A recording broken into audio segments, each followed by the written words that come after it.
बिल्कुल मेट्रो 7 पाकिस्तान के साथ इस वक्त मौजूद हूं कराची प्रेस क्लब के बाहर।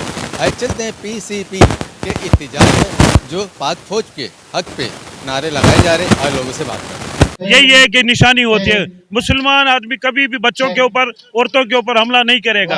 अगर इतना मर्द है मोदी सरकार या इंडिया वाले, तो आके पहले अवाम से लड़े, अवाम से मुकाबला जीते तो बाद में हमारी आर्मी मुकाबला करेंगे। आर्मी तो दूर की बात है, आर्मी से तो हमारी दुनिया भर के लोग जो है ना हमारी आर्मी से घबराते हैं। ये पाकिस्तान की आर्मी है, कहीं वो इंडिया की है, यहूदियों की आर्मी नहीं है।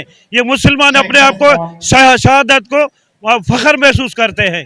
यही हमारे मुसलमानों की निशानी है। और इंशाल्लाह हम पाकिस्तान आर्मी के साथ खड़े हैं, हर मुहाज पे उसके साथ है। पूरी हम यकजहती का अपना एतमाद करते हैं उसके साथ। और पाकिस्तान कंजर्वेटिव पार्टी तो जवाब देगी, हमारी आर्मी भी मुंह तोड़ जवाब देगी। इंशाल्लाह हम सब आर्मी के साथ खड़े हुए हैं। वो अभी मुंह, पहले भी मुंह की खाई, अब भी वो मुंह की खाएगा। कुछ भी नहीं कर पाएगा पाकिस्तानी अवाम का। मैं डरा लूंगा, लेकिन वो पाकिस्तानी अवाम को नहीं डरा सकता, पाकिस्तानी आर्मी को नहीं डरा सकता। वो उसकी नाकाम कोशिश है उसकी। वो कुछ भी नहीं कर सकता पाकिस्तानी अवाम का।